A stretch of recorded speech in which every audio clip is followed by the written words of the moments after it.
Even before NBA 2K24 was released, I was telling you I was gonna end up creating a build that was going to be dangerous, and that was being my two-way combo guard, the 6'6" that can do everything on the court. And over the times, we made so many different 6'6" or 6'5" builds that y'all been enjoying. We even played with a Tyrese Halliburton build that y'all boys mess with. High layup, high pass accuracy, able to play a little bit of defense, but also can shoot very well with a low three-pointer. From trying builds with a low layup to trying builds with a high layup, or trying builds with a high driving dunk to trying builds with a low driving dunk, I think I found some good ratings that will help you end up making a great 6'6" build or a great two-way superstar build. And with me experiencing high mid-range and a low three-pointer, and experience high three-pointer and a low mid-range, I found a nice little actual sweet point that you could really make an all-around build, but also be a really big threat around the perimeter. Now, as you see all these builds, you be like, okay, these builds are tough, but now let's try to make a two-way start. Let's try to make that one that can really do it all. Now, as we hop into my player builder, we're going to end up making this build a point guard, 6'6",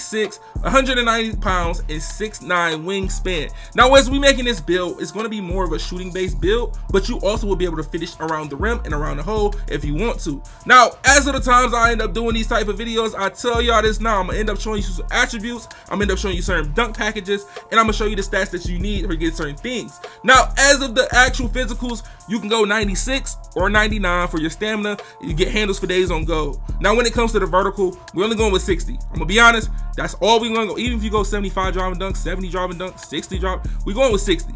Then we're going for the strength. The strength will be a 60, so we get fearless finisher on silver. But if you're someone that wants to go 63 to get that physical handles on silver, I don't blame you. It's a great badge to have this year. But if you go 65, you get fearless finisher on gold, but our layup is not high enough to get that. Now, our acceleration. Acceleration, hey, this year acceleration is not really that important, but based on a few things and based on what badges you go for.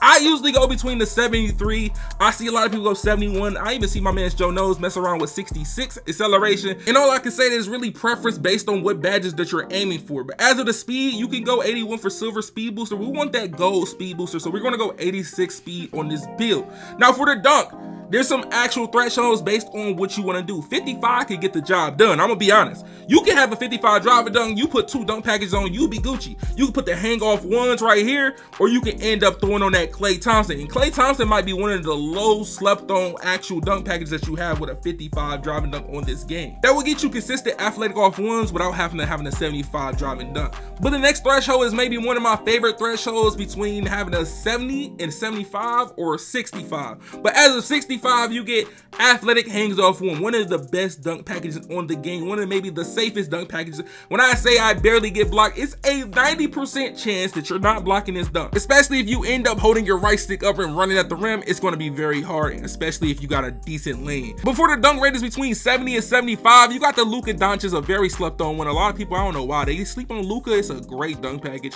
Athletic one hand off one is a good one. I'll prefer you just using Luka at that point. But as of somebody that's going to be playing park and something like that, you don't want to put these dunks on, you can throw a little park dunk on if you want to mess around with it. But as of the two I showed you, the flashy off one and the flashy hangs, those are maybe the two best that you can use. But as of having that 80 layup on this game, you get slithery on silver, but you do also unlock Jimmy Butler's layup and Russell Westbrook layup at 79 layup rating. Now these two are definitely great, especially if you only have an 80 layup. Now as of the close shot we have on this build, all I'm gonna do is 60, but it's gonna end up going up when I touch the mid range. Now as right here, you could definitely get the job done with an 80 layup on this game, and especially get the job done with a 65 driving dunk or 70 or even a 55. It's just your preference. But if y'all boys remember earlier, I was telling y'all about the high mid-range low three-pointer or the high three-pointer low mid-range. That's your preference, but how about we can have both? Let's get both. And with the mid-range this year not costing that much, you can pick between the threshold of 88, 89, 90, 91, 92. It's just based on what badge you're aiming for to get on Hall of Fame or what's on go, like the Open Looks Hall of Fame, the Guard Up Hall of Fame, the Midi Magician Hall of Fame. That's just your preference. But we're gonna go with the 92 mid-range. After going with the 92 mid-range, we're gonna also push it up a little more. As you usually see, I rock out with a high mid-range and with a 78 three-pointer. And I be checking to shoot 88% on that Tyrese Halliburton build. If you haven't seen that video, go watch it. But also you can rock it out with the 80 if you think you really like that. 80 is a good little threshold, or even 82. But let's bump it up a little bit more. I know some of y'all might want to take a few steps behind the three-point line, so we will end up getting the 85 to get that limitless on bronze. But wait, let's end end up pushing up one more. Let's end up giving this a 86 3-pointer. We'll be getting this build at 86 3-pointer. Now we have Agent 3s on silver. And with having Agent 3s on silver, it's gonna give you a decent amount of boost based on if you're gonna end up fading around the 3-point line or even coming off the dribble and end up shooting the shot. Now, as of having a 92 mid-range, 86 3-pointer, bro, it should be no problem for you to shoot on this build. And as of the free throw, it's up to you. You can keep it at 67 if you're someone that doesn't really want to play rec or something like that, or even pro on 5v5, but it's still going to be able to hit free throws. Even if you have a 99 free throw, it's still hard to hit free throws on this game. Y'all already know that. But we're going to go with 71 so we can at least get the badge. But for playmaking, y'all already know my favorite pass accuracy rating is that 77 pass accuracy rating. But as how this build is set up, when you having a high mid-range and a like in between 3-pointer, I have to settle for a 75. I know some of y'all might end up trying to mess with it, try to get the 77. A 77 is really the sweet spot to me. 77, 80 is a cool little sweet spot, but 75 definitely gets the job done too. But we're gonna go with 75. Man, for the ball control for this build, we're gonna go with the 92. If you're someone that wants to end up sacrificing, you like, okay, I think I could get crazy with the 86. There's some dribble moves that you can use.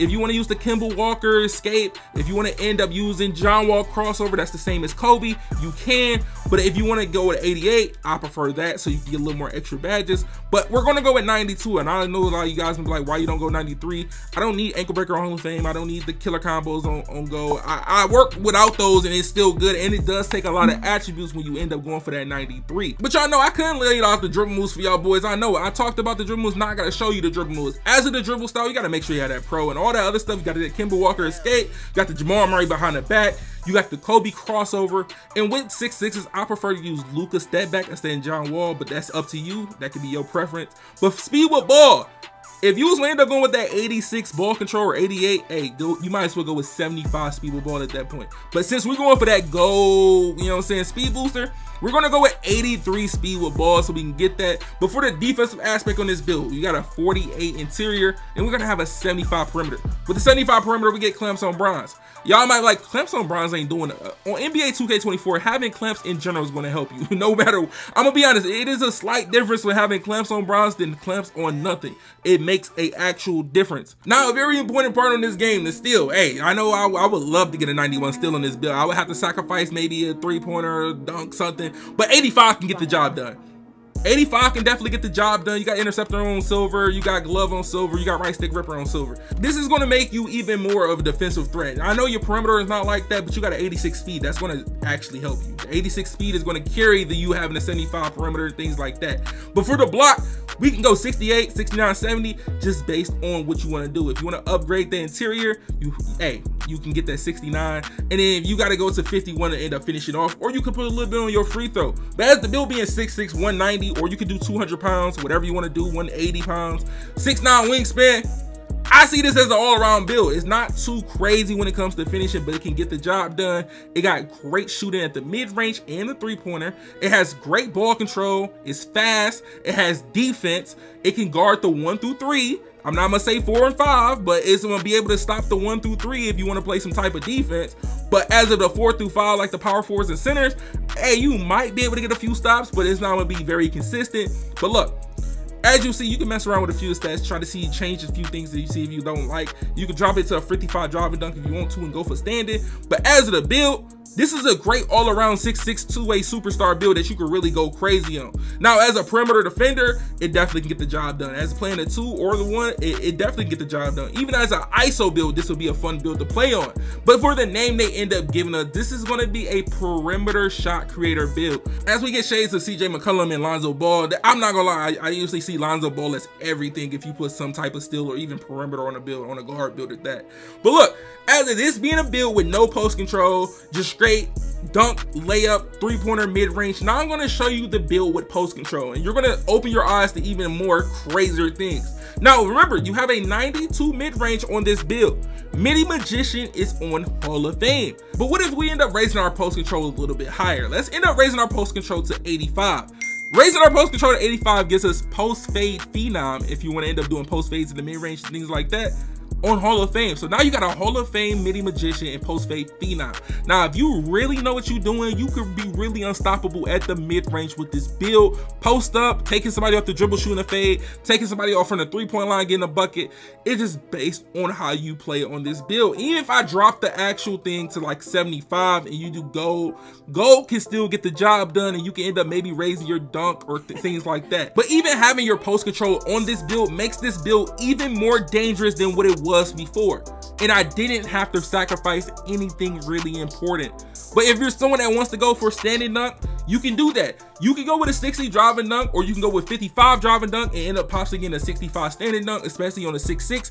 I know a lot of people end up doing standing dunks on this game because how easy it is to trigger a standing dunk on NBA 2K24. Now look, if you want to drop your driving dunk to a 55, you can, and go with a 65, whatever. Hey, that's you. But if you want to rock out with the post control with the 75 or 85 post control, I'm telling you, it's going to be dangerous. If you go with the first build that I showed you, it's a dangerous build. But if you go with the post control, it might be more dangerous just based on your play style, bro. I'm going to be honest. Post spin technician, post fade phenom, midi magician on Hall of Fame. You get agent threes. It's an all around unstoppable build when it comes around that perimeter shooting. But look, if y'all boys want to end up making this 6'6" two-way superstar build, hey man, I will have gameplay on this very soon. Make sure y'all boys drop a like on the video. Make sure y'all subscribe. Turn on notifications if y'all haven't yet. I'm going to see y'all boys in the next one. It's 2 videos on the screen. Make sure y'all boys go check them out, man.